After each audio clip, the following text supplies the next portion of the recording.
अरे अरे अरे, आज चिकू आणि चिंगीच्या घरातनं परत सकाळी सकाळी रडण्याचा आवाज का बरं येतोय? आणि हे काय, आपल्या गोड गोड किट्टूपासनं सगळी मुलं लांब लांब का बरं पळतायत आज? आता तर ऐकावीच लागेल आपल्याला आजची गोष्ट. गोष्टीचं नाव आहे पळा पळा किट्टू आली. चला तर मग बघूयात आजच्या गोष्टीत घडतंय तरी काय. कट्टी टू बट्टी या माझ्या YouTube चॅनलवर सर्व बालमित्रांचे खूप खूप स्वागत.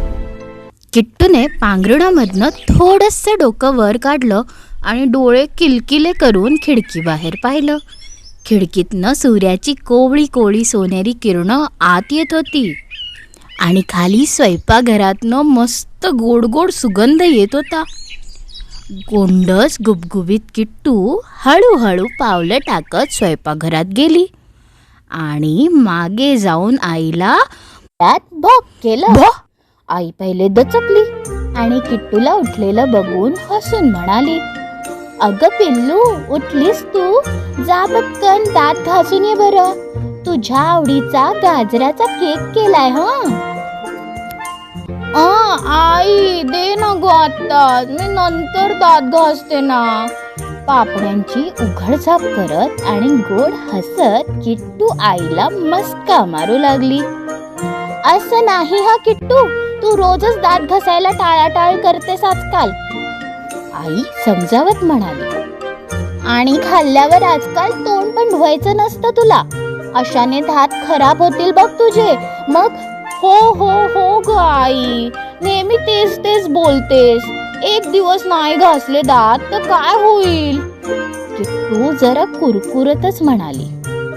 केक हवा आहे ना तर दात घासून यावं लागेल. आई पण आता जरा रागातच म्हणाली. मग किट्टू पाय आपटतच गेली आणि अगदी काही सेकंदात परत आली.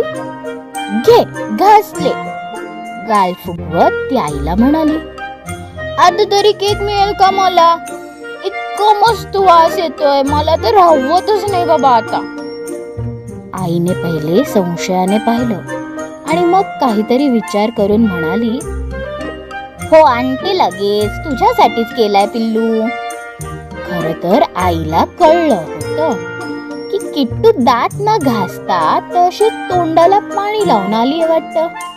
पण आईला वाटलं आता ती मोठी झाली आहे, तिचं तिला कळलंच पाहिजे आणि कदाचित आज किट्टूला स्वतःलाच चांगला धडा मिळेल म्हणून आई गप्प राहिली.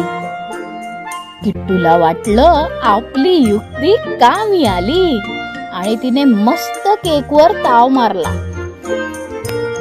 वर आणि आईला डब्यात पण दे थोडा केक, माझ्या खास फ्रेंड्सना द्यायला, असं सांगितलं. किट्टू आज खुशीतच शाळेची तयारी करत होती. आज सगळ्या मैत्रिणींमध्ये भाव खाणार होती ती, कारण आईने सगळ्यांसाठी गाजराचा केक जो दिला होता. आता किट्टू तयार होऊन शाळेच्या बसमध्ये शिरली आणि समोर टिन्नीला बघून धावतच तिला मिठी मारायला गेली. टिन्नी म्हणजे किट्टूची खासम खास मैत्रीण, म्हणतात ना बेस्टेस्ट फ्रेंड. किट्टूला बघून टिन्नी पण खूप खुश झाली आणि तिने किट्टूला घट्ट मिठी मारली. पण आज टिन्नी एका हाताने नाक दाबत झटकन मागे झाली. तिला पहिले कळेच ना हा घाण वास येतोय कुठून. किट्टू तिच्याच विचारत असल्याने तिला हे काही कळलंच नाही. बसमध्ये त्यांच्या गप्पा सुरू होत्या, पण टिन्नीचं लक्ष घाण वास कुठून येतोय हे शोधण्यात होतं. छोटी किट्टू बसमधून उतरताना ज्याच्याशी बोलायला जायची तो आपलं नाक दाबून दूर जायला लागायचा.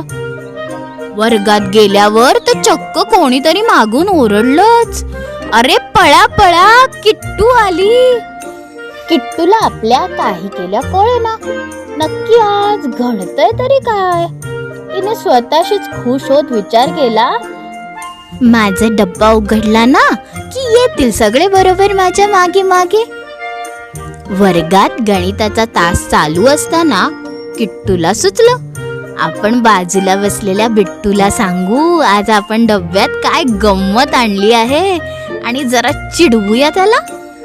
जशी किट्टू बिट्टूच्या कानात कुजबुजायला गेली तसं नाक पकडत तो जोरात ओरडला, ई किती घाण वास येतोय ग तुझ्या तोंडाचा, तू काय ब्रश नाही करत का? तो इतक्या जोरात बोलला की वर्गातले सगळे खो खो हसायला लागले. गणिताच्या टीचरनी डोळे मोठे केले.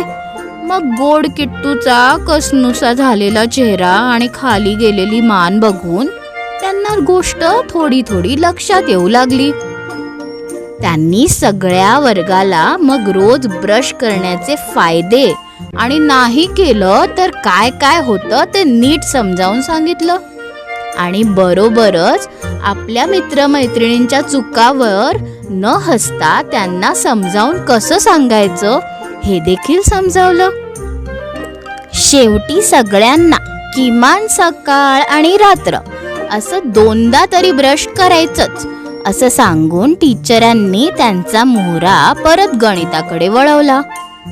मधल्या सुट्टीत किट्टूने सगळ्यांना केक दिला खरा, पण ती सारखी तोंडासमोर हात धरत होती. केक घेताना बिट्टू पण थोडा ओशाळला आणि किट्टूला सॉरी पण म्हणाला. पण किट्टूला आता काही बोलवेच ना, तिने नुसतीच मान डोलावली. घरी जाताना बसमध्ये किट्टू गपचूप येऊन तिच्या जागेवर बसली. शेवटी टिन्नी तिच्या जवळ येऊन बसली आणि मग डबडबलेल्या डोळ्यांनी किट्टूने तिची चूक टिन्नीकडे कबूल केली. टिन्नीने किट्टूकडनं प्रॉमिस घेतलं की ती परत असं कधी करणार नाही, नाहीतर मी तुझ्याशी कधीच बोलणार नाही हं, टिन्नी म्हणाली. किट्टूने मनापासनं हो म्हटलं आणि तिला घट्ट मिठी मारली. यावेळी टिन्नीने पण किट्टूची पाठ थोपटली. किट्टू पण मग टिन्नीला मोठे मोठे हातवारे करत म्हणाली, बघच तू टिन्ने, आता मी असे काही दात चक्काचक करेन ना की किट्टाणू म्हणतील पळा पळा किट्टू आली. असं बोलून दोघी मैत्रिणी खुदू खुदू हसायला लागल्या. घरी आल्यावर किट्टूने झालेला सगळा प्रकार आईला सांगितला आणि आईला पण सॉरी म्हणत पळायला लागली. आई म्हणाली, अगं आत्ता तर आलीस, कुठे पळते लगेच? किट्टू म्हणाली, थांब थांब, मी आधी स्वच्छ दात घासून येते. आईने समाधानाने मान डोलावली आणि किट्टू धूम पळाली. काय मग छोट्या दोस्तांनो, तुम्हाला पण कंटाळ येतो का असाच ब्रश करायचा? पण मला वाटतं किट्टू सारखं तुम्हालाही कळलंच असेल रोज का ब्रश करायचा असतो ते, नाहीतर तुम्हालाही म्हणतील पळा पळा. बालमित्रांसाठीच्या अशाच मजेदार कंटेंटसाठी या चॅनलला लाईक आणि सबस्क्राईब करा. बाय.